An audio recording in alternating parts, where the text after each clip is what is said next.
देखिए capital structure होता क्या है, it's a combination of capital from different sources of finance, और different sources of finance can be equity, can be preference, can be long term, और it can be the retained earnings, yes और no. अब ऐसे कौन से factors होते हैं जो कैपिटल स्ट्रक्चर को अफेक्ट करते हैं? तो broadly there are 3 factors. First is control. देखिए किसी भी फाइनेंस मैनेजर का मकसद ये होता है कि जब भी वो फ्रेश फंड्स रेज करे तो एटलीस्ट जो एग्जिस्टिंग शेयर होल्डर्स हैं उन्हीं के हाथ में मेजॉरिटी स्टॉक रहें, सो दैट डिसीजन मेकिंग पे कोई फ़र्क ना पड़े। अगर आपने शेयर होल्डर्स डाइल्यूट कर दिए, बहुत ज़्यादा इक्विटी इशू कर दी, तो उस केस के अंदर डिसीजन मेकिंग पावर हो सकता है कि एग्जिस्टिंग शेयर होल्डर्स के हाथों से निकल जाए। तो कम मेजॉरिटी स्टॉक मतलब कि कोशिश की जाती है ज़्यादा से ज़्यादा में या तो 50% से ज़्यादा या 75% तक मेंटेन करने की कोशिश की जाती है। नेक्स्ट है रिस्क, कि जो फाइनेंशियल रिस्क है, फाइनेंशियल रिस्क का मतलब क्या होता है कि अगर आपने डेट से फंड रेज किया है तो उस पर आपको क्या पे करना पड़ेगा? इंटरेस्ट पे करना पड़ेगा। तो आप वो इंटरेस्ट टाइमली पे कर पाएंगे या नहीं कर पाएंगे, that is represented by financial risk, जो हम ऑलरेडी पढ़ भी चुके हैं। तो कोई भी फाइनेंस मैनेजर होता है तो जब भी वो फंड्स रेज करता है उसका मकसद ये होता है कि फाइनेंशियल रिस्क जो है वो टॉलरेबल लिमिट्स में होना चाहिए, वो बियॉन्ड द लिमिट नहीं जाना चाहिए, अदरवाइज ऑर्गेनाइजेशन विल सफ़र। और तीसरा, जो ओवरऑल कॉस्ट है of raising the funds that must be minimum. तो जब भी फंड्स रेज किए जाते हैं इन 3 बातों का प्राइमरी ध्यान रखा जाता है। कंट्रोल अपने हाथ में रहे, रिस्क कम से कम हो, फाइनेंशियल रिस्क और कॉस्ट जो है वो कम से कम हो। लेकिन मैं आपको बोलूँ प्रैक्टिकली ये तीनों गोल्स जो हैं वो साइमल्टेनियसली अचीव नहीं हो सकते।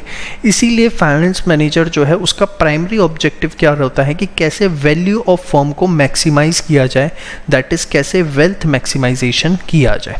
तो अगर आपसे थ्योरी में पूछा जाता है right a short note on capital structure, तो कैपिटल स्ट्रक्चर क्या है, कौन से फैक्टर्स हैं और किस तरीके से प्राइमरी ऑब्जेक्टिव वेल्थ मैक्सिमाइजेशन है, ये चीज़ आप उसमें लिख कर आएंगे। अब ये हमने बोला कि ये तीनों चीज़ें आप साइमल्टेनियसली अचीव नहीं कर सकते। जो प्राइमरी ऑब्जेक्टिव है वो हमेशा क्या रहेगा कि वैल्यू ऑफ फर्म कैसे मैक्सिमाइज की जाए, यस और नो। तो ये वैल्यू ऑफ फर्म कैसे निकलती है? तो देखिए वैल्यू ऑफ फर्म निकालने का तरीका क्या होता है, ईबीआईटी आपको बहुत अच्छे से पता है इस लेवल पे आते आते, earnings before interest and tax. देखिए सीक्वेंस में चैप्टर जरूर देखिए, अदरवाइज दिक्कत आएगी। Earnings before interest and tax और divided by overall cost of capital या weighted average cost of capital. और आप ये ऑलरेडी लर्न कर चुके हैं कि कैसे इसको निकाला जाता है। हमने ये ऑलरेडी कॉस्ट ऑफ कैपिटल के चैप्टर में निकालना सीख लिया था, ठीक है। फिर भी यहाँ दिया हुआ है आपको कि cost of debt into weighted plus cost of equity into weight of equity. तो इस पे अभी मैं कोई डिस्कशन नहीं करूँगा क्योंकि ये हमारा ऑलरेडी पार्ट हो चुका है, ठीक है। अब देखिए कैपिटल स्ट्रक्चर थ्योरीज़ की हम बात करेंगे। जैसा कि मैंने आपको स्टार्टिंग में बताया था कि यहाँ पर इस चैप्टर में हमें 4 डिफरेंट थ्योरीज़ पढ़नी है जो हमारी हेल्प करती हैं ये डिसाइड करने में हमारा कैपिटल स्ट्रक्चर कैसा होना चाहिए।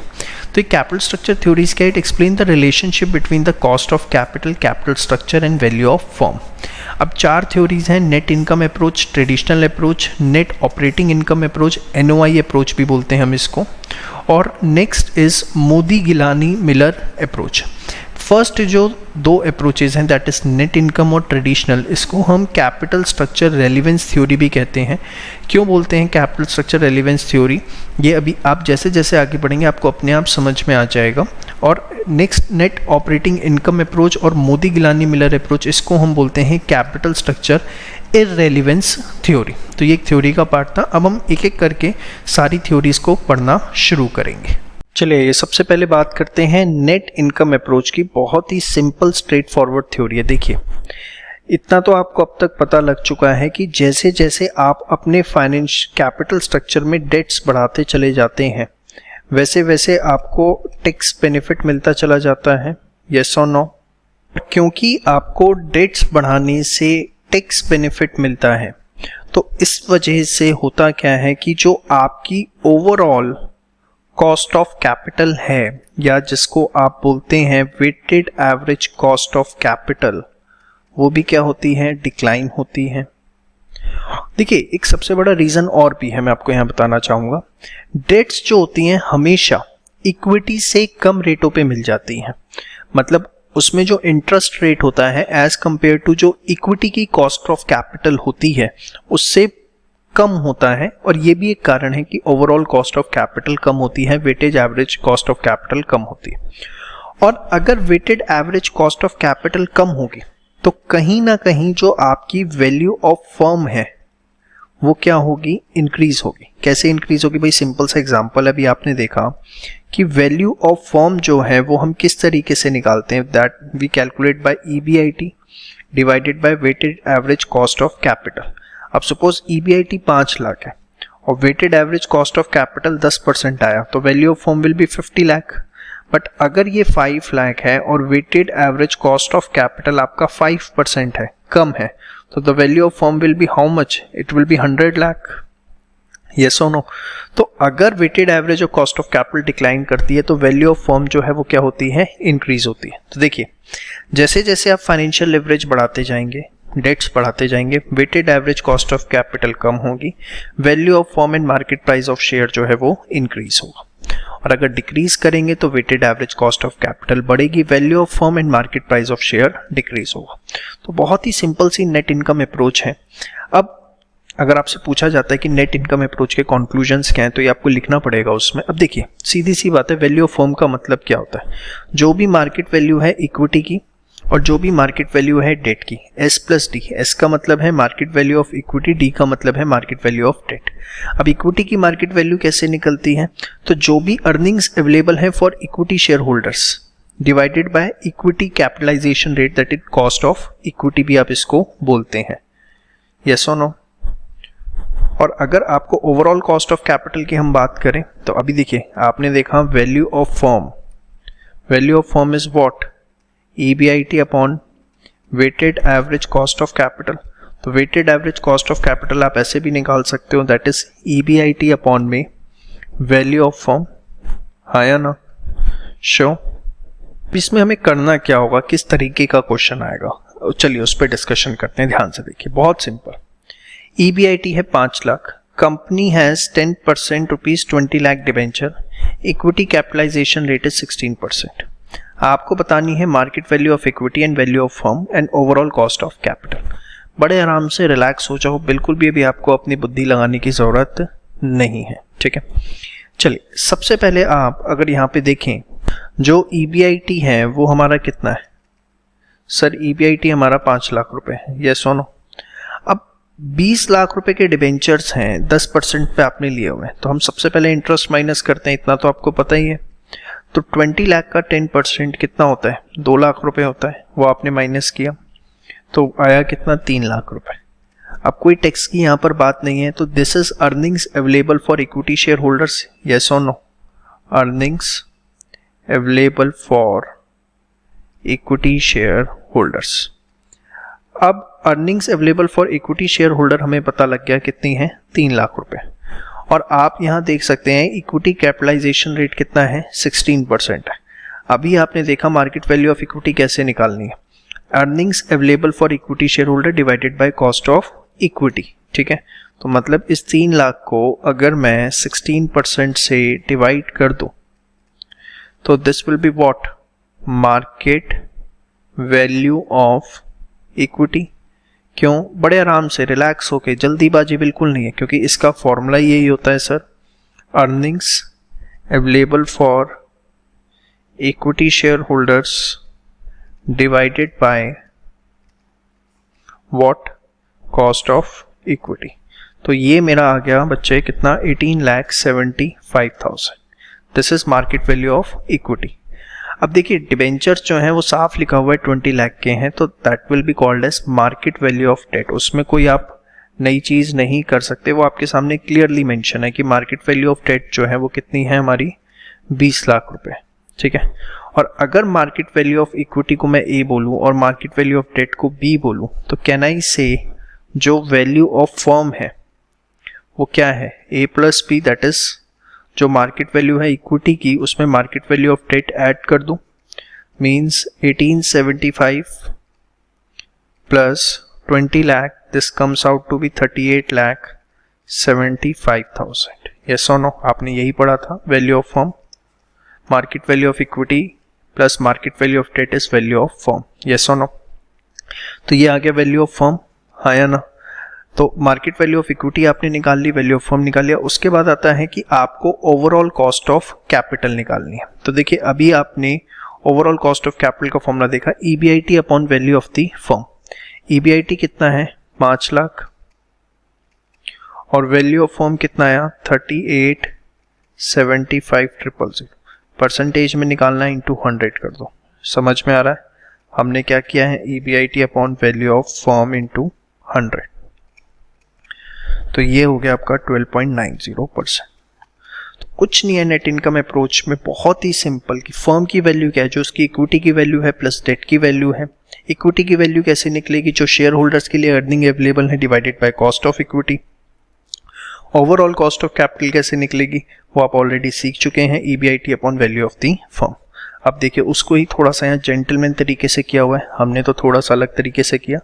EBIT less interest, earning available for equity, equity capitalization, market value आ गई, market value of debt, total value और ओवरऑल कॉस्ट। आप ऐसे करें, जरूरी नहीं आप एकदम प्रॉपर अपने तरीके से करके आएंगे, कोई उसमें गलत नहीं। ऐसे करना है आप ऐसे करिए कि statement showing value of firm या ओवरऑल कॉस्ट, या आप इस तरीके से भी करके आते हैं। बस कोई भी चीज़ शॉर्ट फॉर्म में आपको नहीं लिखनी, जैसे यहाँ मैंने शॉर्ट फॉर्म में लिख दिया इंटरेस्ट, ऐसा कुछ नहीं लिखना। आपको जो लिखना है वो पूरा का पूरा लिखना है, ये चीज़ ध्यान रखनी है। बाकी कोई प्रेजेंटेशन गलत नहीं होती, फाइनल आंसर्स जो हैं बस उसको आप ऐसे हाईलाइट करके जरूर आइए ताकि एग्जामिनर को किसी प्रकार की कोई दिक्कत ना हो। तो ये थी बच्चों आपकी क्या नेट इनकम अप्रोच। चलिए बात करते हैं ट्रेडिशनल अप्रोच पे, जो कि ज़्यादा प्रैक्टिकल कॉन्सेप्ट पे बेस्ड है। देखिए होता क्या है, कोई भी ऑर्गेनाइजेशन हो, एक लेवल तक तो आप डेट मार्केट रेट पे उठा लेते हैं, अपनी वैल्यू ऑफ फर्म के हिसाब से आपको कोई भी जो है डेट दे देता है। लेकिन आपकी ऑर्गेनाइजेशन में जैसे जैसे डेट्स के लेवल बढ़ते चले जाते हैं, होता क्या है, आपको उस समय कांस्टेंट रेट पे डेट नहीं मिलती, आपके डेट के जो रेट्स हैं वो भी बढ़ने शुरू हो जाते हैं। मतलब हो सकता है कि पहले आपको मार्केट से 8% 9% पे लोन मिल जाता हो, लेकिन एक लेवल के बाद ये डेफिनेटली बढ़ेंगे, 12% 15% तक भी हो सकते हैं।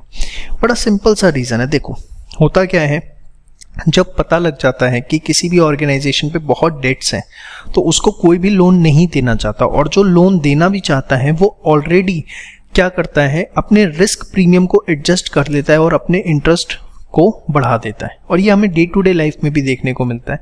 किसी को 10, 20, 50 हज़ार का लोन चाहिए, मिल जाएगा, लेकिन उससे बियॉन्ड जब वो जाता है, लोकल मनी लेंडर से भी आप लेते हैं, पर्सनल लाइफ में बात कर रहा हूँ, बिजनेस लेवल को भी हटा दें अगर, तो आप देखते हैं कि फिर वो रेट ऑफ इंटरेस्ट कितने मल्टीफोल्ड्स होते चले जाते हैं। तो यहाँ पर सबसे पहले यही बात बोलिए, rate of interest on debt remains constant for a certain period. एक सर्टेन पीरियड तक तो कॉन्स्टेंट रहेगा, and thereafter it increases with increase in leverage। Leverage का मतलब सिंपली आप यहाँ से डेट से समझिए, जैसे जैसे आपकी डेट बढ़ती जाएगी वैसे वैसे वो भी बढ़ता चला जाएगा, आपको एक कांस्टेंट रेट पे डेट नहीं मिल पाएगा।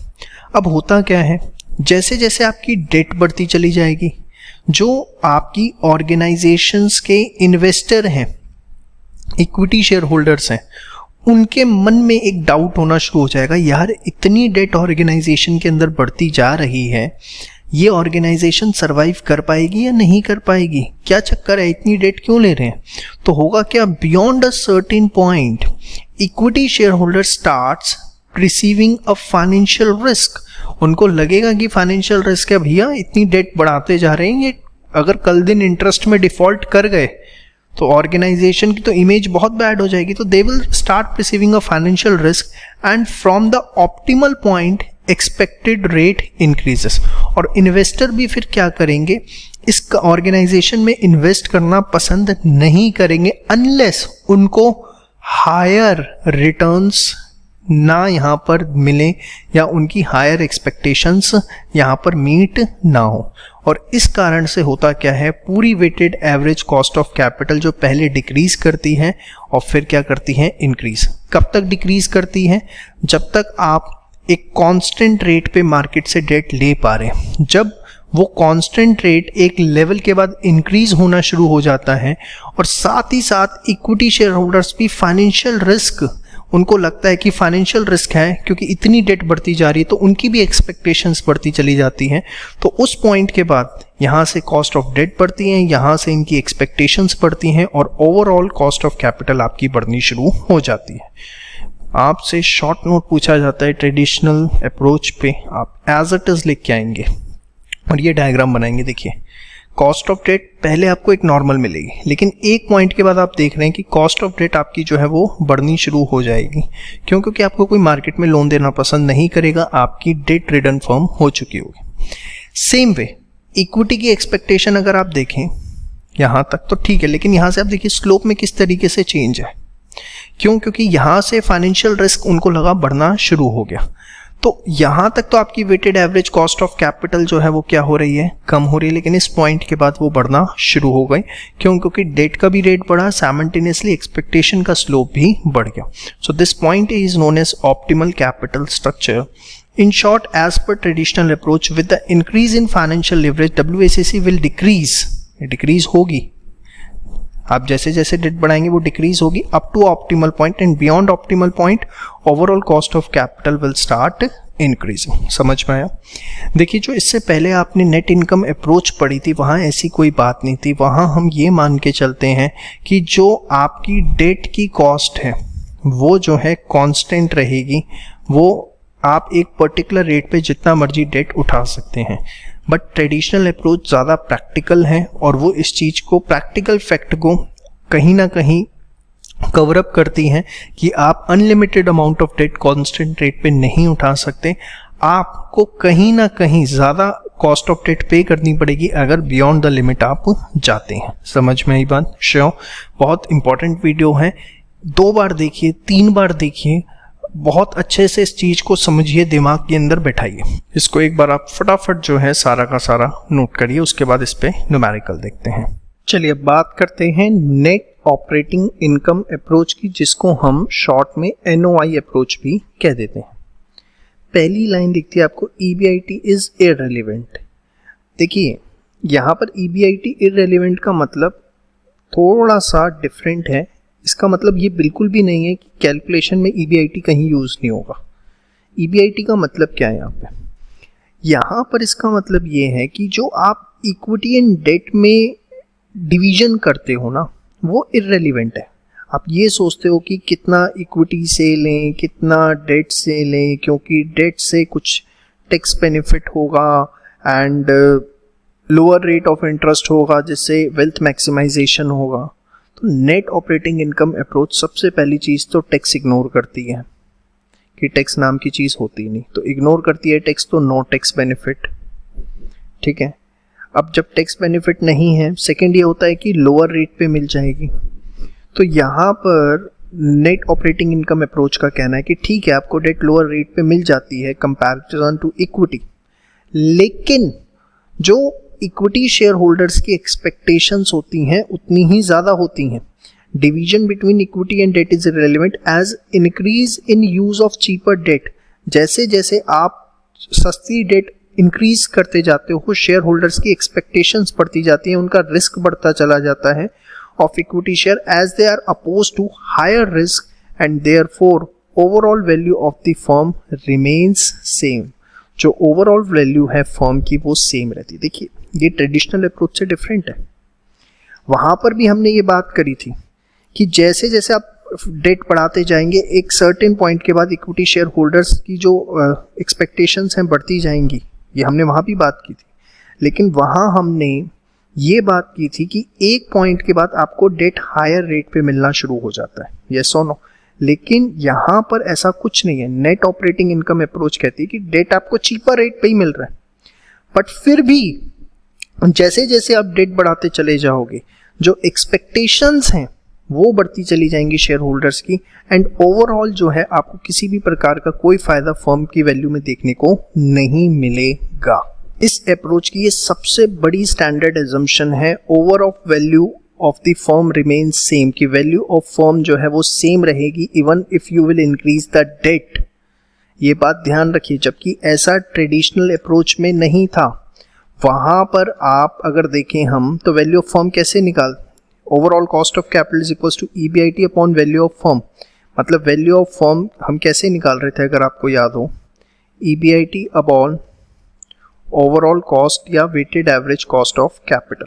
तो हमने इन दोनों अप्रोचेस में देखा कि नेट इनकम अप्रोच हो या ट्रेडिशनल अप्रोच हो, value of firm will continue to change as debts will be introduced.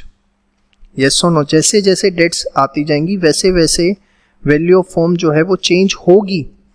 ये net income approach and traditional approach कहती है। लेकिन नेट ऑपरेटिंग इनकम अप्रोच क्या कहती है कि भैया कुछ कर लो, value of firm will always remain same. देखिए ये मैं इसलिए बार बार इतना जोर देके कह रहा हूँ, इस पे क्वेश्चन पूछता है वो थ्योरी का कि नेट ऑपरेटिंग इनकम अप्रोच का क्रक्स क्या है। इसका क्रक्स ये है कि वो ये कहता है कि आपका बाइफर्केशन इक्विटी डेट में इररेलेवेंट है, आप डेट सस्ती लगा लो, उससे शेयर होल्डर्स की एक्सपेक्टेशंस बढ़ेंगी और हायर रिस्क होगा, जिसकी वजह से ओवरऑल वैल्यू ऑफ फर्म जो है वो सेम रहेगी।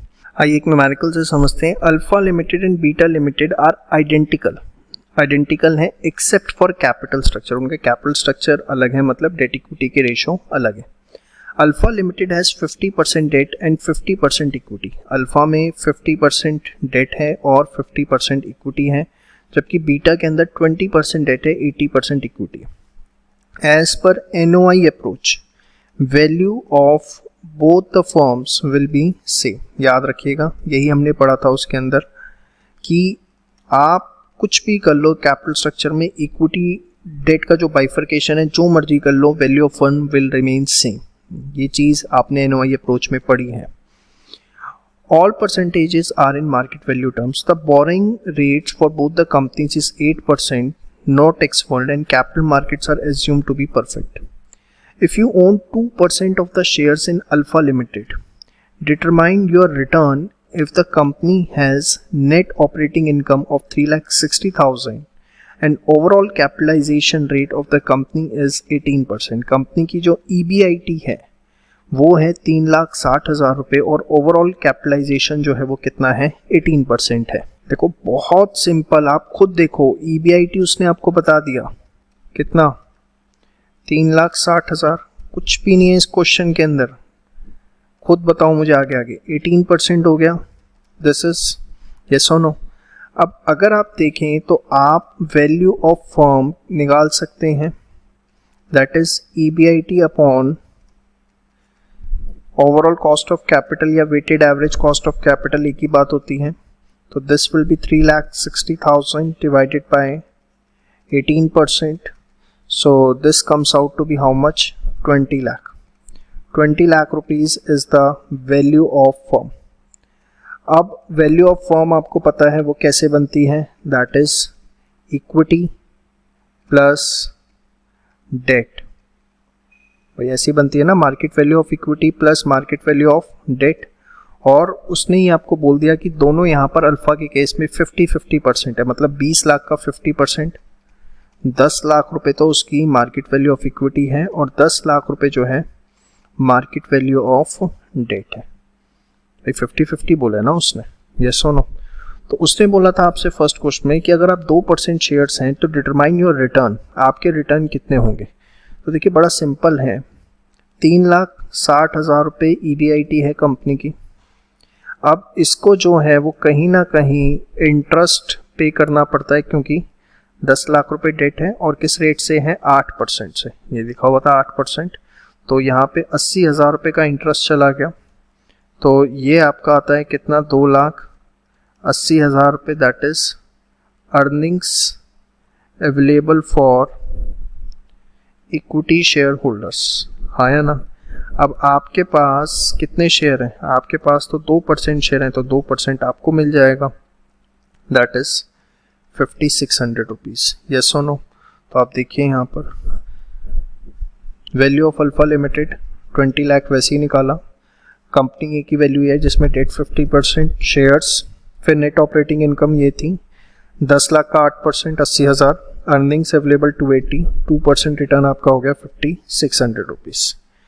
इसके बाद implied required rate of return on equity, in short equity पे कितना रिटर्न है। तो आप एक बात बताओ, इक्विटी पे अगर रिटर्न आपको निकालना है 2,80,000 रुपये है, 10 लाख रुपए मार्केट वैल्यू ऑफ इक्विटी है, तो 2,80,000 डिवाइडेड बाय 10 लाख, इक्विटी पे रिटर्न कितना है 28%। समझ में आ गया? सिंपल, कुछ भी इसमें ऐसा टेक्निकल है ही नहीं। अब देखो, beta limited has same net operating income as alpha limited, मतलब उसकी भी 3,60,000 है। Determine the implied required return of beta limited, analyse why does it different. चलिए, बात की बात है। सबसे पहले इनका कैपिटल स्ट्रक्चर क्या है, 20 और 80% है, यस और नो। और इसने ये हमें बोल दिया कि उनका जो नेट ऑपरेटिंग इनकम है वो क्या है, सेम है। अब आपके सामने जो दिक्कत है वो ये कि सर अल्फा लिमिटेड के केस में तो उसने ओवरऑल कैपिटलाइजेशन रेट 18% बता दिया था, लेकिन बीटा लिमिटेड के केस में ओवरऑल कैपिटलाइजेशन रेट हमारे पास कहाँ है ही नहीं। सेकंड, आपने तो बोल दिया एनओआई अप्रोच है, लेकिन एनओआई अप्रोच क्वेश्चन में कहाँ मेंशन है कि हम ये मान लें कि दोनों की वैल्यू ऑफ फर्म सेम रहेगी। क्वेश्चन में तो ये बात मेंशन नहीं है। ठीक है, हम एनओआई अप्रोच का क्वेश्चन कर रहे हैं, हमें इसलिए पता है कि अल्फा लिमिटेड और बीटा लिमिटेड की वैल्यू ऑफ फर्म सेम होगी, लेकिन क्वेश्चन में तो एनओआई अप्रोच नहीं लिखा हुआ। Second, overall capitalisation rate given नहीं है। तो देखिए, सबसे पहली चीज, एग्जाम में जब क्वेश्चन आता है तो एनओआई अप्रोच क्लियर लिखा होता है। सेकंड चीज, यहाँ पर एक वर्ड जिसकी वजह से आप इसको बाउंड है मानने के लिए, that is identical. Please underline, ये क्या लिखा हुआ है, alpha limited and beta limited are identical except for capital structure. इस आइडेंटिकल वर्ड की वजह से आपको ये अजम्पशन लेनी पड़ेगी, क्योंकि उसके बिना आप क्वेश्चन ही नहीं कर पाएंगे कि दोनों की वैल्यू ऑफ फॉर्म जो है वो सेम है। आइडेंटिकल का मतलब ही क्या होता है, सेम, यस और नो। तो ये अजम्पशन पे ही हम इस समय क्वेश्चन करने वाले हैं, और वैसे ही एनओआई अप्रोच का क्वेश्चन है और एग्जाम में आएगा तो आपको एनओआई अप्रोच बड़ी क्लियरली मेंशन होगी। देखिए, टोटल वैल्यू ऑफ फॉर्म आप देखिए, सीधा सीधा यहाँ पर आपको दिख रहा होगा, दैट इज 20 लाख। ये क्यों लिया आपको आई थिंक अब ये बताने की जरूरत नहीं है, ठीक है। क्यों? क्योंकि अल्फा का भी सेम था और दोनों कंपनीज आइडेंटिकल हैं। इसके बाद यहाँ पर अगर आप देखें 80% 20% डेट है तो 4 लाख, 80% इक्विटी हो गई, 3,60,000 है। तो इंटरेस्ट ऑन डेट कितना होगा, 4 लाख का 8% 32,000, तो अर्निंग्स अवेलेबल फॉर इक्विटी, और इम्प्लाइड रेट कितना आएगा यहाँ पे 20.5%। तो इसके बाद इन्होंने एक चीज पूछी, analyse why does it different from alpha limited. तो अल्फा में अगर आप देखें तो रेट है 28% और यहाँ पर जो है वो 20.5 है। और आई थिंक मुझे बताने से पहले आपको आंसर पता होना चाहिए कि ऐसा क्यों है, क्योंकि यहाँ पर इसने डेट्स का ज़्यादा यूज़ किया, इस वजह से जो इक्विटी के रिटर्न है वो हायर है, और यहाँ पर इसने डेट्स का यूज़ कम किया है, इस वजह से जो इक्विटी पे रिटर्न है वो लोअर है। तो आप सिर्फ फर्स्ट लाइन मेंशन कराएंगे, उससे ज़्यादा आपको कुछ भी इसके अंदर करने की ज़रूरत नहीं है। समझ में आई बात?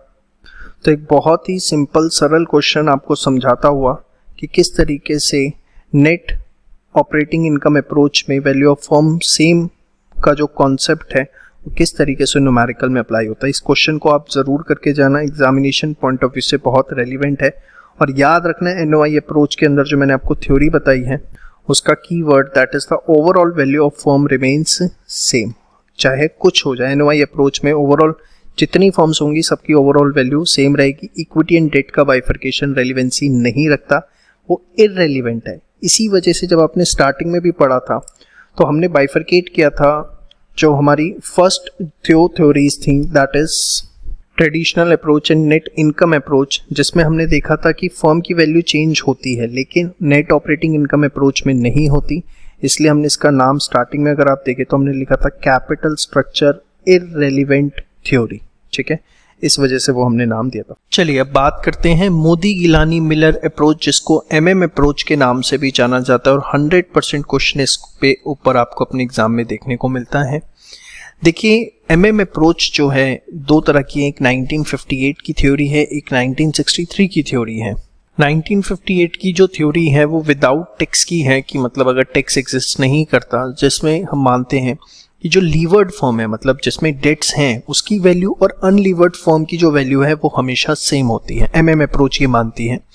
और जो विद टैक्स थ्योरी है, मतलब जिसमें टैक्स को कंसिडर किया गया, उसमें बोला गया कि जो लीवर्ड फर्म है, मतलब जिसमें डेट्स हैं, डेट्स एग्जिस्ट करती हैं, लीवर्ड जहां पे भी है मतलब डेट्स एग्जिस्ट करता है, वहां पर लीवर्ड फर्म की वैल्यू होगी value of unlevered firm plus tax benefit.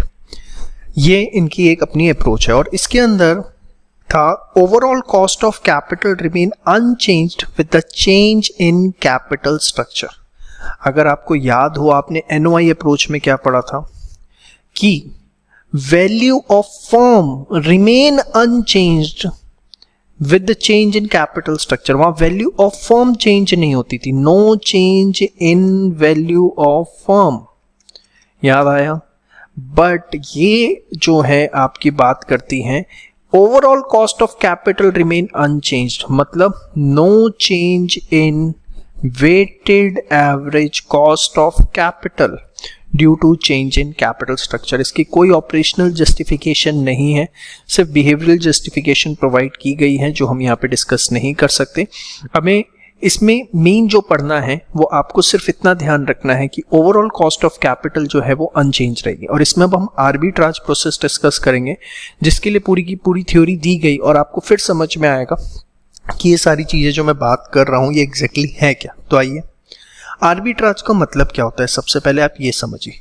देखिए, आर्बिट्राज का बड़ा सिंपल सा मतलब होता है सस्ते रेट पे खरीदो एक मार्केट से और दूसरी मार्केट में हायर प्राइस पे बेच दो। अगर आप आर्बिट्राज की मतलब समझें तो कि buy at low price in one market and sell at higher price in another market. अब एमएम अप्रोच जो है वो आर्बिट्राज के लिए ही दी गई। क्या है ये, देखिए जरा, सिंपल। ये कहती है कि sell the shares of highly valued firm, जो हाईली वैल्यूड फर्म है उसके शेयर्स बेच दो और जो लो वैल्यू फर्म है उसके अंदर शेयर्स खरीद लो। शेयर से भी ज्यादा अच्छा वर्ड का यूज करना चाहूंगा कि इन्वेस्ट, बाय शेयर्स का मतलब है invest in low value firm. आप इस वर्ड को भी रिप्लेस कर सकते हैं, invest in low value firm. अब ये कैसे ऑपरेट करता है, पूरा का पूरा प्रोसेस क्या है, वो हम एक छोटे से एग्जांपल से समझेंगे और नोट्स भी मैं उसी समय आपको एक्सप्लेन करूंगा। देखिए, एक छोटा सा एग्जांपल आपके सामने लेते हैं। There are two companies U limited and L limited having net operating income 20,000 except that L limited is a levered company जिसका डेट है 1 lakh at the rate of 7%। Cost of equity of U limited and L limited जो है वो इतना है। Compute how arbitrage process will work. इसी तरह का क्वेश्चन 4 नंबर तक का आपको एग्जाम में देखने को मिलता है। चलिए, सबसे पहले क्या माना जाता है कि ओवरऑल कॉस्ट जो है वो क्या रहेगी, सेम रहेगी। ये चीज आपको इसके अंदर ध्यान रखनी है। दोनों का एनओआई कितना लिया गया है, 20,000। देखिए 20,000 है, यस और नो। अब अगर देखा जाए तो हमने बोला कि जो एल लिमिटेड है वो लीवर्ड है, मतलब उसमें 1 लाख रुपए का डेट है, तो 1 लाख रुपीस का डेट है और कॉस्ट ऑफ डेट इनका 7% है, कॉस्ट ऑफ इक्विटी 10 है और यहाँ पर कितना है, 18% है। ठीक है, तो सबसे पहले यू लिमिटेड जो कि बिल्कुल भी डेट नहीं है, अनलीवर्ड फर्म है, तो वहां पर अगर हमें वैल्यू ऑफ इक्विटी निकालनी है तो बहुत ही सिंपल है। जो भी अवेलेबल है एनओआई उसको सीधे सीधे आप कॉस्ट ऑफ इक्विटी से डिवाइड कर दीजिए। रीजन है भाई, ईबीआईटी कितना है, आप चलो वैसे देख लो, 20,000 है। इंटरेस्ट कुछ जाएगा भाई, यू के केस में तो कुछ भी इंटरेस्ट नहीं जाएगा, 0 इंटरेस्ट है, तो कितना बचा, 20,000। अब आप 20,000 को अगर 10% से डिवाइड करेंगे तो कितना आएगा, 2 लाख रुपए आएगा, यस और नो। तो ये आ गया, आप देखिए 2 लाख। और क्योंकि यहाँ पे डेट जो है वो नील है, 0 है, तो यही उसकी टोटल वैल्यू ऑफ फर्म होगी, दैट इज कितना, 2 लाख रुपए। समझ में आ गई बात, श्योर। अब इसके बाद आते हैं एल लिमिटेड के ऊपर। भाई इसका कितना है, 20,000, लेकिन इसका डेट है 1 लाख का 7% के हिसाब से, तो उस पर इंटरेस्ट बनता है कितना, 7,000, तो ये कितना आया, 13,000। फिर 13,000 डिवाइडेड बाय, अगर आप देखें 18% आपके पास है तो this comes out to be 72,222। ये आ गया इक्विटी की वैल्यू, डेट है 1 लाख, तो टोटल आ गया 1,72,222। देखिए एनओआई अप्रोच नहीं है, इट्स आर्बिट्राज प्रोसेस जिसमें एमएम अप्रोच लगती है। वहाँ ओवरऑल वैल्यू जो है वो सेम होती है लेकिन वैल्यू ऑफ फर्म चेंज हो सकती है। एनओआई अप्रोच जो थी वहां आप कहते थे कि वैल्यू ऑफ फर्म जो है वो सेम रहेगी, लेकिन यहाँ ओवरऑल कॉस्ट जो है वो सेम रहेगी, वैल्यू ऑफ फर्म चेंज हो सकती है। इसमें कंफ्यूजन मत रखिएगा किसी भी तरह की। अब ये आपके पास आ गया। अब बड़े ध्यान से देखिए क्या है स्ट्रैटेजी, कि जो हाई वैल्यू की फर्म है उसमें आप अपनी इन्वेस्टमेंट बेच दीजिए और लो वैल्यू वाली में इन्वेस्टमेंट परचेज कर लीजिए, यही है ना। तो हम ये एज्यूम करते हैं कि हमारे पास 10% शेयर्स हैं यू लिमिटेड के अंदर, हम ये एज्यूम कर रहे हैं, आप 20 ले सकते हैं, 30 ले सकते हैं। Assume you have 10% shares in unlevered firm, 10% of 2 lakh that is 20,000, ठीक है। हमने यू ही क्यों लिया, क्योंकि अभी हमने देखा आर्बिट्राज प्रोसेस क्या कहता है कि sell the shares of highly value and buy the shares of low value firm, yes और नो। तो हमने माना कि सपोज हमारे पास इसके 10% शेयर है, 2 लाख के 10% 20,000, तो हम उसको बेच देते हैं। तो sell your shares in unlevered firm of 20,000, yes और नो। और इसको बेच करके आपको इन्वेस्टमेंट किस में करनी है, एल लिमिटेड में करनी है। तो एल लिमिटेड में अगर आपको इन्वेस्टमेंट करनी है and buy 10% shares of levered firm, equity plus debt. देखिए मैंने इसीलिए यहाँ पे ये वर्ड जो है वो चेंज किए थे, invest in low value firm. Invest का मतलब जब होता है तो इन्वेस्ट का मतलब जो भी उनके कैपिटल कंपोनेंट्स है सब में इन्वेस्टमेंट करना है आपको। तो देखिए अगर आप इक्विटी में 10% लेते हैं इसका, तो 72,222 था, उसका 10% हो गया 7,222, और डेट था 1 लाख, उसका 10% लेते हैं तो कितना हो गया 10,000। तो टोटल आपके पास से जो इन्वेस्टमेंट गई वो कितनी गई, 17,222 रुपये, 17,222। आपको बेच के मिले कितने थे, 20,000, यस और नो। आपके अगर आप एल लिमिटेड में इन्वेस्ट करते हैं तो 17,222 गए, तो आपके पास सरप्लस कैश अवेलेबल है कितना, 2,778 का। ये बात उम्मीद करता हूँ आपको समझ में आती है, इसमें किसी भी प्रकार का कोई डाउट नहीं होना चाहिए। एक बार हल्का सा जो है वो रिपीट कर रहा हूँ दोबारा से, यहाँ तक आपको सब क्लियर था। आपने ये एज्यूम किया आपके पास 10% शेयर थे यू लिमिटेड के और आप उसे बेच रहे हैं। क्यों बेच रहे हैं, क्योंकि आर्बिट्राज प्रोसेस यही कहता है जिस फर्म की वैल्यू ज़्यादा आई है उसको आपने सेल करना है और जो पैसा आएगा वो लो वाली फर्म में आपने बाय करना है, और बाय करना है सारे कंपोनेंट्स में, चाहे डेट हो चाहे वो इक्विटी हो। समझ में आई बात। तो आपने यहाँ 20,000 रुपये आपके पास मिले, आपने 10% इक्विटी खरीदी, 10% डेट खरीदा, टोटल हो गया 17,222 रुपये। स्टिल आपके पास सरप्लस कैश बचा कितना, 2,778 रुपीज़ का, यस और नो। और अगर आप देखें, अगर आप सिंपल वर्ड्स के अंदर देखें, 10,000 की डेट्स खरीदी है, 7% से आपको रिटर्न आएगा, तो 7% डेट पे 10,000 के हिसाब से आपको कितने आएंगे, 700 रुपये आएंगे। और आपने जो है इनकी इक्विटी खरीदी है, कितनी खरीदी है इक्विटी, 10% खरीदी है, यस और नो। तो अगर हमने देखा था कि 20,000 रुपये इनकी EBIT थी, इन्होंने इंटरेस्ट इसमें से पे किया था 7,000, तो 13,000 बचा था return for equity share holders.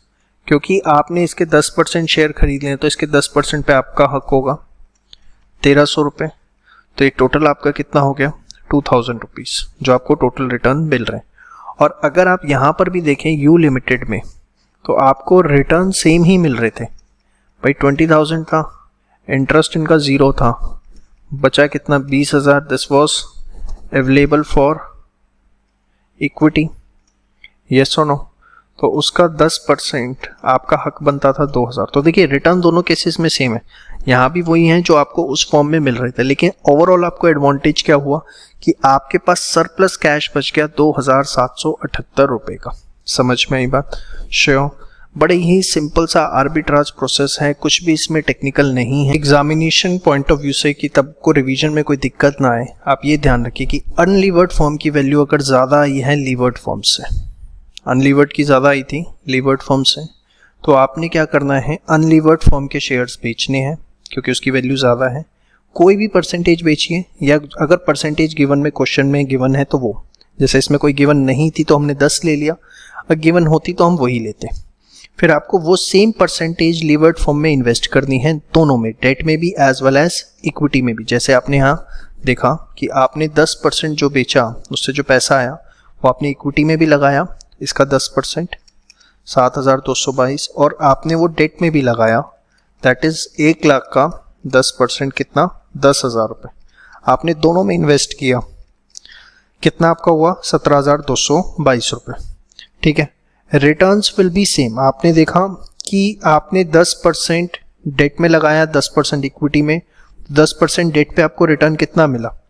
भाई आपने 10,000 लगाए थे, 10,000 का 7% इंटरेस्ट मिला 700 रुपये, और क्योंकि 10% इक्विटी आपके पास है और इन्होंने 20,000 में से 7,000 रुपये इंटरेस्ट दिया, 1 लाख का 7%, तो return for equity share holder 13,000, उसके 10% शेयर आपने ले लिए तो 1,300 रुपये आपके पास ही, तो टोटल रिटर्न 2,000 है। किससे? एल लिमिटेड से। और यू से भी आपका रिटर्न सेम था क्योंकि एनओआई इनकी 20 थी, डेट इनका कुछ नहीं था, तो इंटरेस्ट 0 था। यहाँ पर आप देख सकते हैं सारा इक्विटी के लिए था। 10% इसके शेयर्स आपके पास अगर थे जो आपने यहाँ एज्यूम किए थे, देखिए, तो आपका रिटर्न यहाँ भी 2,000 था। तो return will remain same with a surplus cash.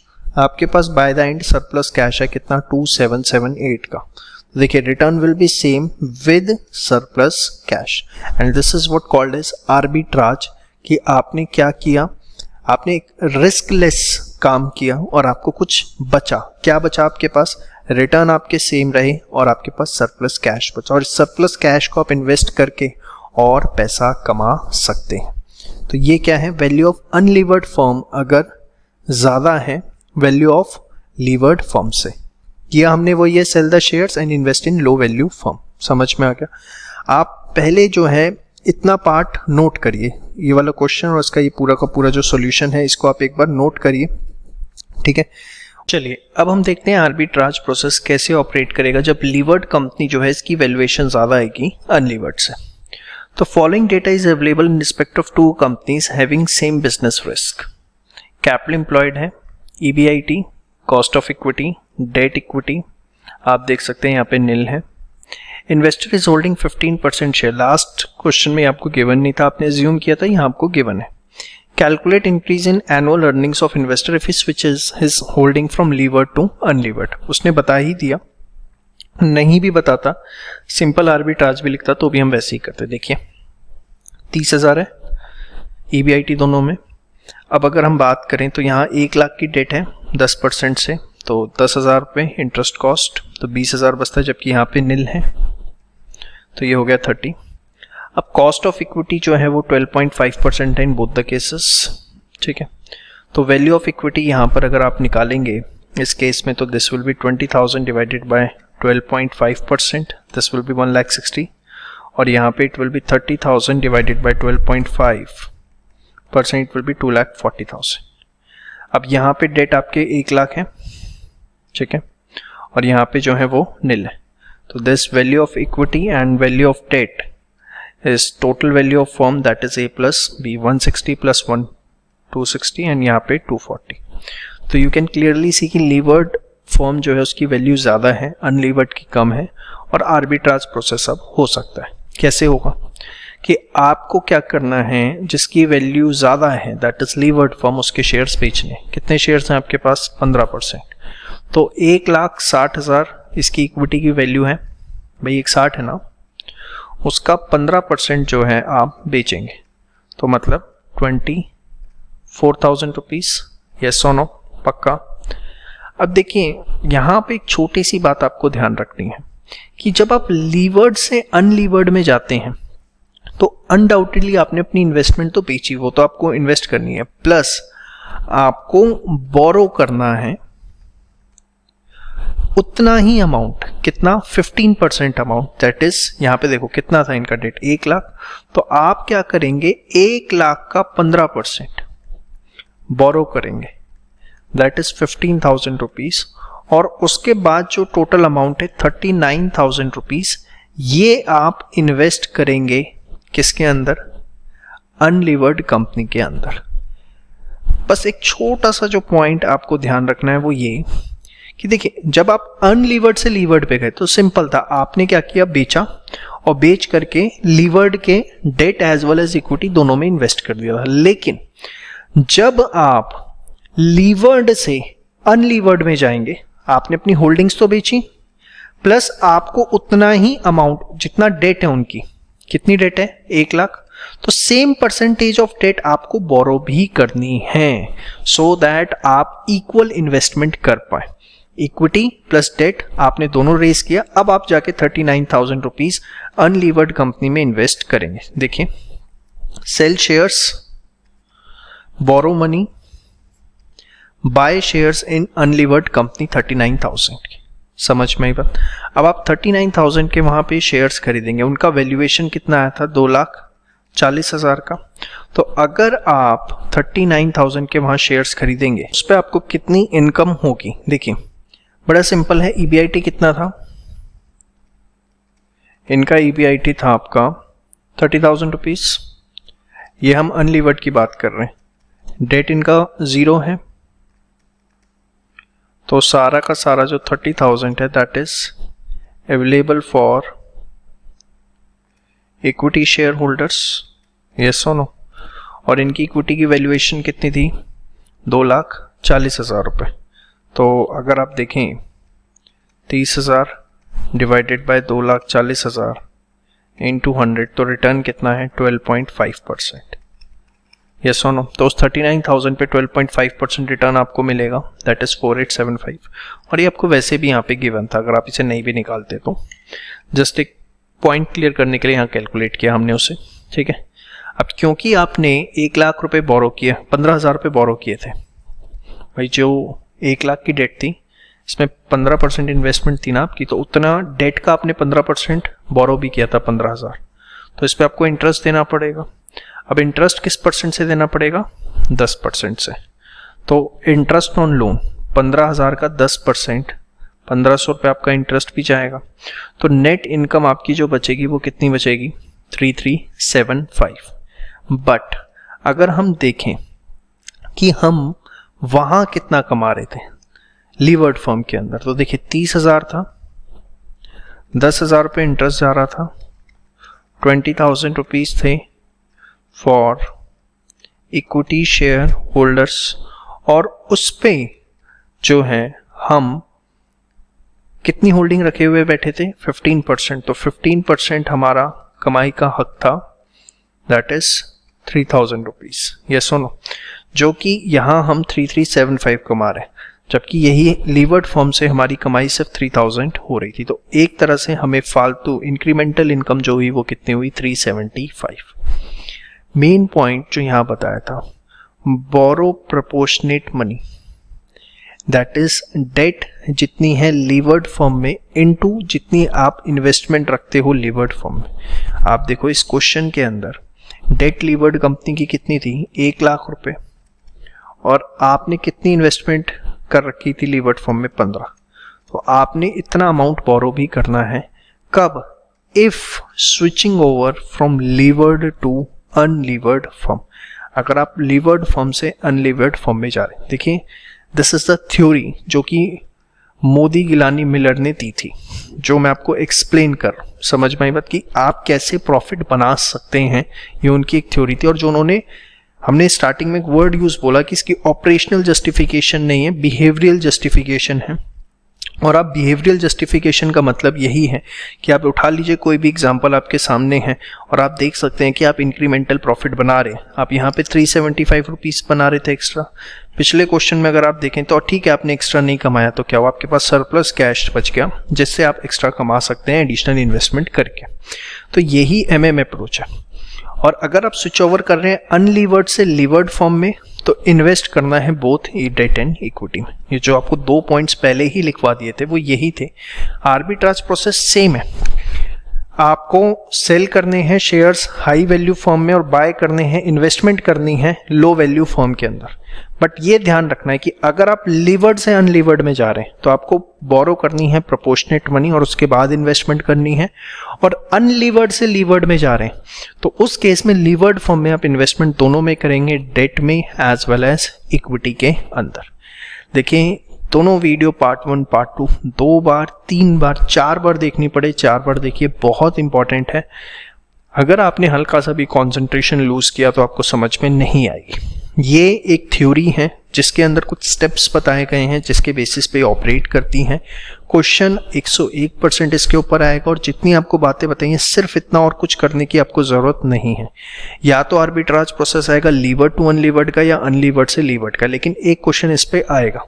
बहुत अच्छे से पहले आप दोनों क्वेश्चंस, एक पिछला क्वेश्चन और ये क्वेश्चन अच्छे से रिवाइज करिए, और हल्का सा भी डाउट है 2 बार वीडियो दोबारा देख लो, लेकिन ये चीज़ बहुत अच्छे से करनी है। थोड़ी सी टेक्निकल नेचर की है, विद फुल पेशेंस आपको फुल कंसंट्रेशन इसे समझना पड़ेगा। आई होप जिस एक्सपेक्टेशन के साथ आपने इस वीडियो को देखना शुरू किया था वो एक्सपेक्टेशन आपकी पूरी हो रही है, और जो भी कॉन्सेप्ट्स आप क्लियर करना चाहते थे, जिस टॉपिक में आप कमांड चाहते थे अपने रिस्पेक्टिव एग्जाम के लिए, वो आप इस वीडियो के थ्रू फुलफिल कर पा रहे हैं।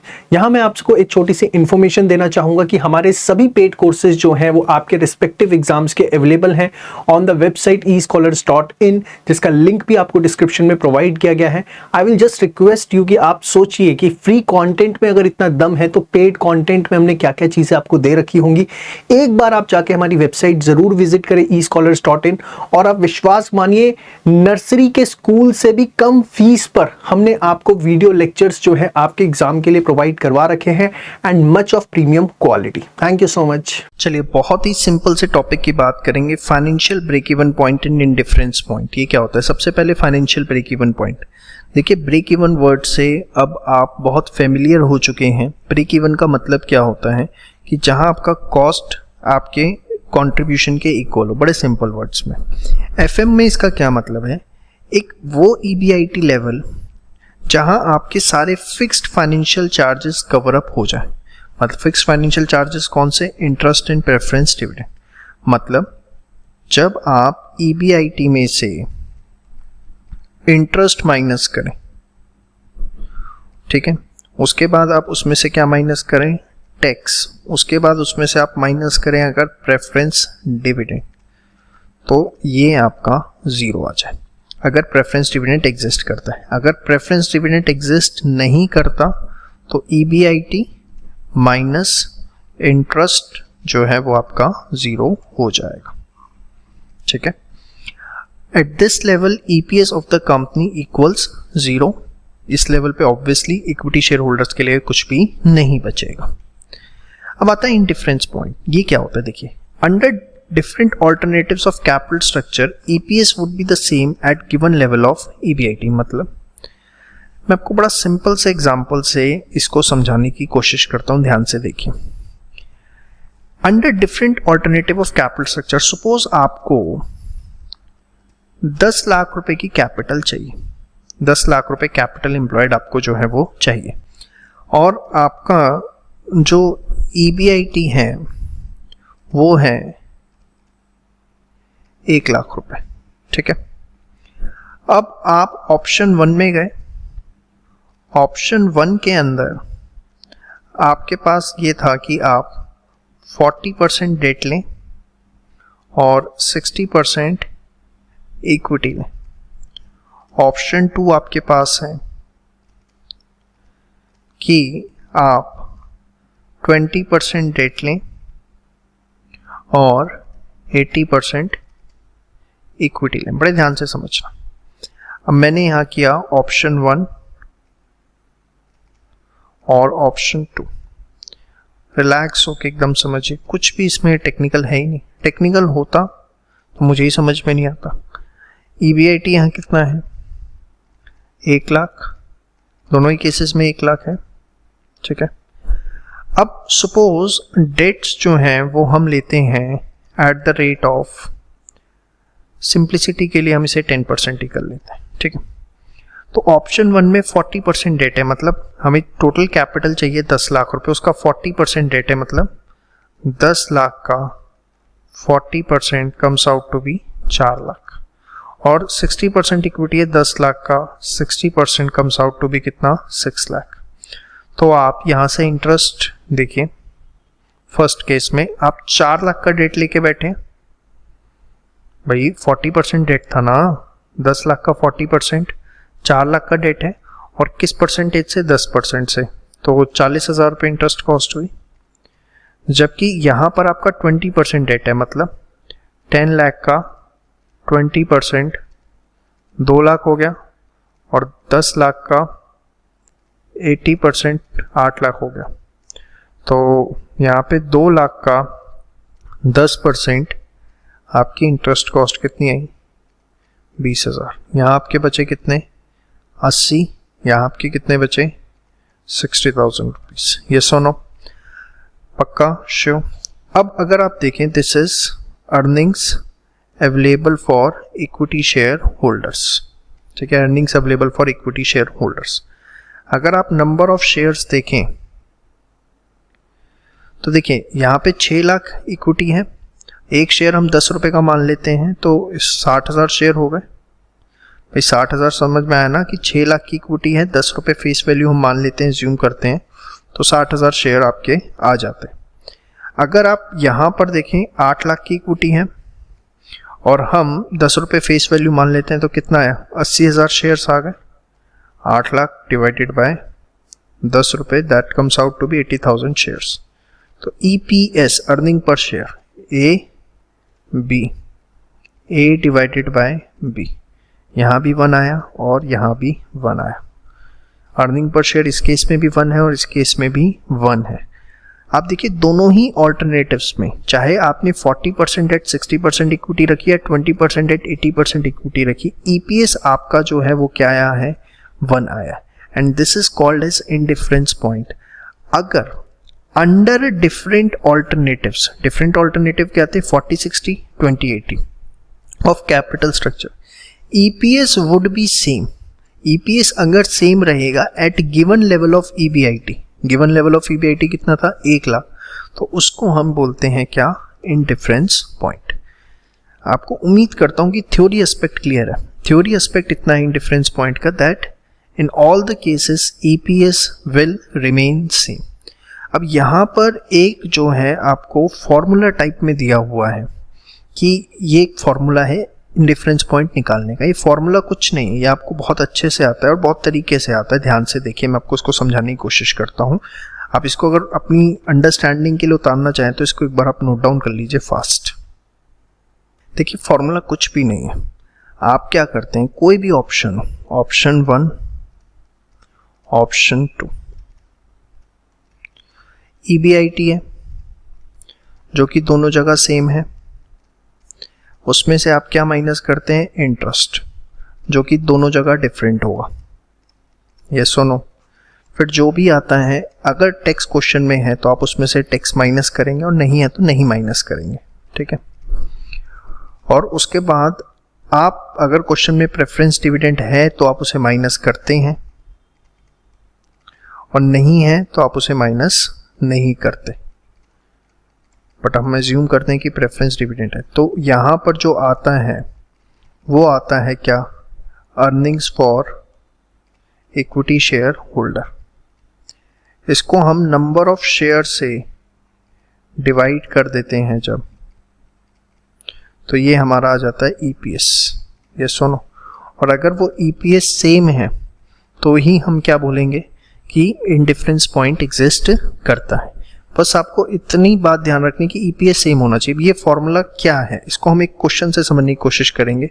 अब ये नोट्स आप उतारना चाहें तो अपने लिए उतार लीजिए, लेकिन पहले क्वेश्चन कर लेते हैं ताकि हमें ज़्यादा अच्छे समझ में। देखिए, बेस्ट ऑफ लक लिमिटेड एक प्रॉफिट मेकिंग कंपनी है जिसकी पेड अप कैपिटल है 100 लाख, जिसमें 10 लाख ऑर्डिनरी शेयर्स हैं, 10 का एक। Currently it is earning an annual pre tax profit 60 lakh, मतलब EBIT हो गया एक तरह से। Company shares are listed and are quoted in the range of 50 to 80। इससे हमें क्या मतलब, चलो देखते हैं। Management wants to diversify production and has approved a project which will cost इतना and which is expected to yield a pre tax income इतना, और उस प्रोजेक्ट से जो है लगभग इतनी इनकम आएगी हर साल। To raise the additional capital following options are under consideration.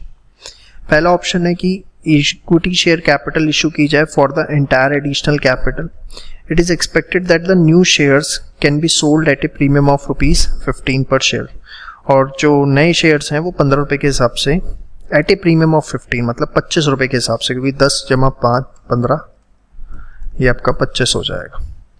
Second option ये आया कि डिबेंचर्स इशू कर लें 100 रुपए के हिसाब से। तीसरा ऑप्शन आया कि इक्विटी कैपिटल 25 की और बाकी 25 लाख का debenture. In this case company can issue shares at premium of 40, मतलब 50 रुपीज के हिसाब से। Additional capital can be raised keeping in mind that the management wants to maximize the EPS to maintain its goodwill. The company is paying income tax at the rate of 50%. देखिए बहुत simple है, कुछ भी इसमें technical नहीं है. आप मोटा मोटा जो है पहले डेटा निकाल लीजिए. कंपनी की इक्विटी शेयर कैपिटल है ऑलरेडी 100 लाख की, 10 lakh ordinary shares of 10 each, मतलब ऑलरेडी कंपनी के जो नंबर ऑफ शेयर्स हैं वो कितने हैं, 10 लाख हैं. उसके बाद फेस वैल्यू ऑफ शेयर जो है वो कितनी है, 10 रुपये है. जो है आपके सामने वो तो निकालिए. EBIT कंपनी का आपको पता ही है कितना है, 60 लाख रुपए. ये 3 चीज़ें. उसके बाद डेट के बारे में कुछ भी ऐसा नहीं बताया. ये बताया एडिशनल कैपिटल चाहिए, कितनी चाहिए, 50 लाख रुपए. और उससे एडिशनल जो इनकम आएगी वो हो जाएगी 40 लाख की एडिशनल इनकम आएगी. तो अगर देखा जाए तो टोटल EBIT आपका कितना हो जाएगा, 60 लाख जमा 40 लाख. अगर हम ये 50 लाख रेज कर लेते हैं, 40 लाख की इनकम आएगी तो 60 ये था, 40 ये आएगी, तो टोटल हमारी 100 लाख की इनकम आनी शुरू हो जाएगी. नाउ वी हैव टू सी हम ऑप्शन ए पे जाएं, ऑप्शन बी पे जाएं, ऑप्शन सी पे जाएं. हमें ये डिसीजन जो है सिंपल सा लेना है. अब बड़े ध्यान से आराम से रिलैक्स होकर आप करिए. सबसे पहले ऑप्शन ए में कि हम सारा का सारा इक्विटी शेयर कैपिटल से इशू करें और हम 15 रुपये प्रीमियम पे इशू कर पाएंगे. तो देखिए अगर आप 50 लाख रुपए इक्विटी से रेज करते हैं और आप 25 रुपये के हिसाब से जो है शेयर्स इशू करते हैं तो आप 2 लाख शेयर्स न्यू इशू करेंगे, हाँ या ना, ऑप्शन 1 के अंदर. ऑप्शन 2 में अगर आप जाते हैं, सारा का सारा डिबेंचर्स हैं तो इसमें नो न्यू शेयर और आप डेट ले आएंगे और डेट 16% से लाएंगे, मतलब 50 लाख का 16%, वेरी हैवी अमाउंट. 8 लाख रुपए आपकी इंटरेस्ट कॉस्ट आनी शुरू हो जाएगी. ठीक है, यहाँ कोई न्यू शेयर नहीं आ रहा लेकिन आपका डेट आ जाएगा जिससे आपकी इंटरेस्ट आ जाएगी. ठीक है, यहाँ फर्स्ट ऑप्शन में कोई इंटरेस्ट नहीं है. ऑप्शन नंबर 3 में अगर आप आए तो आप 25 लाख इशू करेंगे शेयर्स और प्रीमियम ऑफ 40 पे, मतलब 50 के हिसाब से, मतलब 25 लाख डिवाइडेड बाय 50, यस और नो, मीन्स आप 50,000 शेयर्स जो है वो इशू करेंगे और बाकी जो है आप डेट से लेंगे 25 लाख और 16% से, जिसकी आपकी 4 लाख रुपए जो है इंटरेस्ट कॉस्ट आनी शुरू हो जाएगी. एक बेसिक वर्किंग है जो आपको क्वेश्चन समझ में आना चाहिए. अभी मेन चीज जो है वो ये क्वेश्चन समझ में आना चाहिए. और इनकम टैक्स है 50% का. यहाँ तक क्वेश्चन क्लियर है आपको. अब आइए हम तीनों ऑप्शन से इसको करना शुरू करते हैं. देखिए ऑप्शन 1, ऑप्शन 2 एंड ऑप्शन 3. अब देखिए ऑप्शन 1 में अगर आप जाते हैं तो आपने देखा कि आप नए शेयर्स लाएंगे 2 लाख, ऑलरेडी 10 लाख शेयर्स हैं तो आपके टोटल शेयर्स कितने हो जाएंगे, 12 लाख. ठीक है, तो 10 लाख न्यूली इशूड 2 लाख, तो आपके 12 लाख शेयर्स हो जाएंगे, यस और नो. ऑप्शन 2 के अंदर अगर आप जाते हैं तो सारा का सारा डिवेंचर्स हैं. ठीक है, कोई न्यू शेयर नहीं है, तो 10 लाख जमा 9 न्यू शेयर, तो नील शेयर्स आपके 10 लाख ही रहेंगे. और ऑप्शन 3 में आप जाते हैं तो 50,000 शेयर नहीं आ रहे, ऑलरेडी आपके 10 लाख हैं, तो 10 लाख और 50,000 आपका हो गया 10,50,000. तो यहाँ तक आपको समझ में आ जाना चाहिए कि इतने आपके पास क्या है, ये नंबर ऑफ शेयर्स. और अगर हम बात करें डिवेंचर्स की तो फर्स्ट केस में कोई आपने जीरो इंटरेस्ट, कोई आपने डेट नहीं लिया, नील है एकदम. सेकंड केस में अगर आप देखें तो आपने सारा का सारा डेट से लिया 50 लाख रुपए, आप देखिए. और थर्ड केस में आपने 25 लाख रुपए. यहाँ तक एक बेसिक वर्किंग जो हमने इस तरीके से करी, उन्होंने अपने एक नॉर्मल फॉर्मेट में करी. अब जैसे मर्जी करिए, उससे कोई फर्क नहीं पड़ता. अब EBIT कितना हो जाएगा वो मैंने बच्चों आपको बताया, 60 जमा 40 नया आएगा तो 100 लाख रुपए का EBIT जो है वो हो जाएगा. देखिए एग्जिस्टिंग न्यू प्रोजेक्ट वही उसने यहाँ आपको करके अपने तरीके से बताया. ठीक है, अब इसके बाद 1 करोड़ का EBIT। अब आपको पूरी स्टेटमेंट वैसे ही बनानी है जैसे आपको यहाँ ये स्टेटमेंट बनाना सिखाई थी, उसमें प्रेफरेंस डिविडेंड नहीं है, दैट्स इट, और कुछ नहीं है। आप देखिए इसके करते हैं, ये आपका EBIT। अब इंटरेस्ट पहले केस में तो निल है, सेकंड केस में इंटरेस्ट कितना है आपने देखा था यहाँ पे 8 लाख रुपए, और उसके थर्ड केस में आपने 4 लाख निकाला था। ये ऐसे यहाँ दिखाने की ज़रूरत नहीं अगर आपने पहले दिखा दिया, अदरवाइज आप इसे वर्किंग नोट में दिखा सकते हैं, और ऐसे भी दिखाना है तो कोई गलत नहीं है। तो ये आपका आ गया बेसिकली प्रॉफिट बिफोर टैक्स, या जिसको आप EBT बोलते हैं, अर्निंग बिफोर टैक्स। तो यहाँ 1 करोड़, यहाँ 92, यहाँ 96। टैक्स का रेट है 50%, तो इसका 50% 50 लाख, इसका 46, इसका 48। प्रॉफिट आफ्टर टैक्स आ गया 50 लाख, 46 लाख, 48 लाख। अब नंबर ऑफ शेयर जो है वो आप ऑलरेडी निकाल चुके हैं, यहाँ 12 लाख शेयर, यहाँ 10 लाख शेयर, और यहाँ 10 लाख 50,000 शेयर। तो ये जो 50 लाख आया, इसको अगर मैं इसको A बोल देता हूँ यहाँ पर, ठीक है, और इसको यहाँ पर हम बोल देते हैं B। तो EPS कैसे निकलेगा, B divided by A, that is profit after tax divided by number of share. तो 50 लाख डिवाइडेड बाय कितने शेयर से, 12 लाख, EPS आ गया 4.17। यहाँ देखिए ये 46 लाख आया, नंबर ऑफ शेयर कितने थे यहाँ पे 10 लाख, तो 46 लाख डिवाइडेड बाय 10 4.60। और आप अगर यहाँ देखें तो 10,50,000 शेयर्स हैं, अर्निंग्स कितनी है 48, तो 48 डिवाइड बाय 1050 4.57। तो आप देखिए तीनों केसेस में EPS आपके पास आ गया। और थर्ड ऑप्शन जो अगर आप देखें, सेकंड ऑप्शन जो है उसमें EPS सबसे ज़्यादा आ रहा है 4.6, तो ऑप्शन 2 जो है वहाँ सबसे ज़्यादा सुटेबल है क्योंकि EPS सबसे ज़्यादा आ रही। तो आपने देखा कि इस टेबल का यूज़ कैसे करना है। अभी हमने इंडिफरेंस पॉइंट डिस्कस नहीं किया, लेकिन टेबल कैसे यूज़ होनी है वो आपको समझ में आ गई।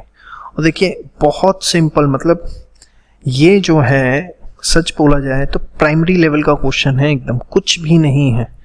अगर आपको याद हो तो आप अपने जब +1 +2 के अंदर थे तो वहाँ इस तरह के न्यूमेरिकल्स आपके पास आया करते थे, एक बेसिक सा न्यूमेरिकल। बहुत आपको इसे as it is copy paste नहीं करना, आप अपने आप करेंगे इसको, समझ में आई बात। और जहाँ फंसेंगे उसके बाद ही आपने सॉल्यूशन देखना है। अगर आप सीधे सोचेंगे वीडियो देख ली हो गया, या आपने सीधे कॉपी पेस्ट कर लिया, तो वो जो है आपको नुकसान पहुँचाने वाली चीज़ें हैं, समझ में आई बात। आप इसे एग्जैक्ट इस फॉर्मेट में करिए, EBIT, इंटरेस्ट, टैक्स, दिस, और सारी चीज़ें जो है वर्किंग्स नोट में दिखाइए, कोई उसमें गलत नहीं, आप उसे वैसे कर सकते हैं। ये देखिए एकदम एग्जैक्टली उसी फॉर्मेट के अंदर statement showing earning per share, EBIT, interest, EBT, tax, EAT, number of shares. बस इसमें ये है कि इंटरेस्ट की वर्किंग आपको ये वर्किंग नोट में दिखानी है, ठीक है। उसके बाद नंबर ऑफ शेयर्स आपको वर्किंग नोट में दिखाने हैं, EBIT, ये 3 वर्किंग नोट्स जो हैं आपको बना के दिखाने पड़ेंगे। और एक एडवाइस जो है इनमें डालनी होगी कि भैया ऑप्शन 2 लेंगे, क्यों, क्योंकि उसमें EPS ज़्यादा है।